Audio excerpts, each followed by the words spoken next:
در آستانه جشن نوروز در بعضی از منطقه های تاجیکستان پایگاه بزکشی را تشکیل می کنند. این سبقت ها در روزهای مختلف برگزار می شوند تا که چواندازها توانند برای اشتراک در این مراسم از یک ناحیه به ناحیه دیگر بروند. برای تشکیل بزکشی شرایط مخصوص ضرور نیست، تنها میدانی وسیع کافی است. غالب سبقت معمولا اسب یا چاروای دیگر خانگی را تحفه میگیرد.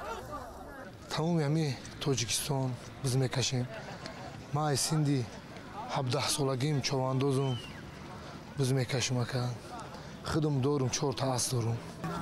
هر خیلی اسبا نخ ندارم. میگیریم ای گودکش کلان میکنیم تیار میکنیم برای این سپورتی بزکشی.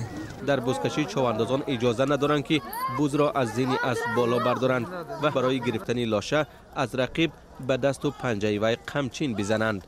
اول بزکشی میده تشکیل میکنیم، اسبای تیار میکنیم، بعد در بزکشی کلان میداریم. خیلی گودک دزل سخوتکوی سبوک با استوستا همین اسبا هم خیلی. برای شرکت در مسابقه شماره چواندازان محدود نیست. عادتاً در سبقت از 10 تا 100 نفر اشتراک میکنند. چواندازان برای از دست حریف گرفتن و به جای تعیین شده رساندن بز یا گوساله سربریده رقابت میکنند و نفر پیروز میشد که از میان ازدحام بزرگ چواندازان بز را بگیرد و آن را به مره برساند.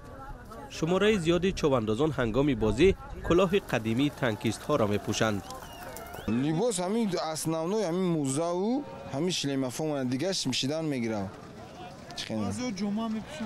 خیلی جمعه میپوشن. جمعه در نمیوید برای زشتن نغزه. شما نمیپوشید؟ میخوایم پیش میپوشیدیم از بوم مایکای غوث میپوشیم. امسال برای تماشای یکی از بازی‌های بزکشی از امریکا کاوبوی ها آمدند. برای آنها جالب بود ببینند که با اسب دوان‌های تاجیک چی عمومیت دارند.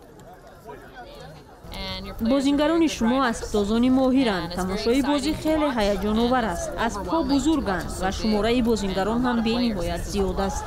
کاوبوی های امریکایی به همتایان تاجیکشان مهارت استفاده لثه یا ریسمان و بازی‌های را نشان دادند که در امریکا توسط اسب اجرا می‌شوند. چند آهنگ را با اصول کانتری نیز خواندند. بزکشی از دوران قدیم میان مردم معروف است و تا هنوز محبوبیت خود را حفظ کرده است. برخی ها حتی اسب و چواندازان دوست داشته خود را دارند که به خاطر دیدن بازی آنها از یک گوشه تاجیکستان به گوشه دیگر خود را میرسانند.